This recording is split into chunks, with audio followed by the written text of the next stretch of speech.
last year in the fall. Sam Talmadge, who's currently going there, his mother is Ken Burns' assistant. And during the tour, she asked me what I was interested in, and I said I'm interested in film and science. And she thought that was very cool. And then she basically just like offered to me if I wanted to intern at Florentine.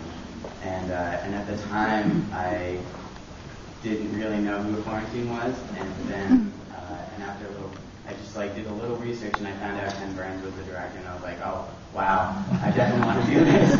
A lot of the work I did was kind of not very exciting. It's just kind of I would do stuff from kind of labeling and sorting cassette tapes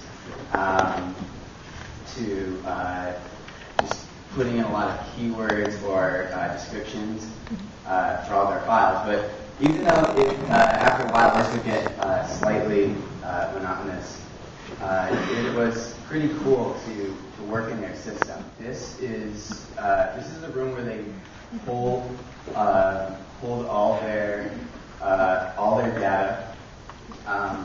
They have a system called Avid, which is kind of like Final Cut Pro, if any of you know how to make movies. But it's like a little more professional, I guess. And in this room, they've just got terabytes upon terabytes of hard drive. One of the fun things I would do every now and then is watch the editors work. And I have about 4 editing rooms with like 5 or 6 editors total. So this here is Paul's desk. And he's the chief editor for the Roosevelt. Ken Burns' kind of, I guess, style is that he tells American stories through experiences of other people. They interview, like 30, usually 30 people,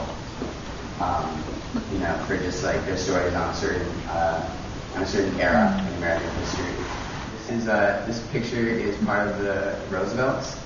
And it's in a section where they talk about Eleanor Roosevelt and how she would visit the coal mines to get a better sense of the people.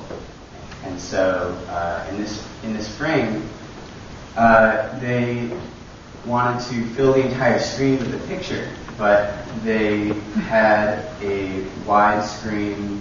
They had like a widescreen aspect ratio, and this is a very narrow picture. So they couldn't fit the entire, they wanted to fit the goggles and the face in at the same time, and it wasn't working because the picture is too narrow. So they gave me the picture and asked me to Photoshop the sides to basically extend it. So I got to do that, and I learned a lot more about Photoshop than I already knew. And they put that right in as soon as I was finished, so maybe I'll keep the credit.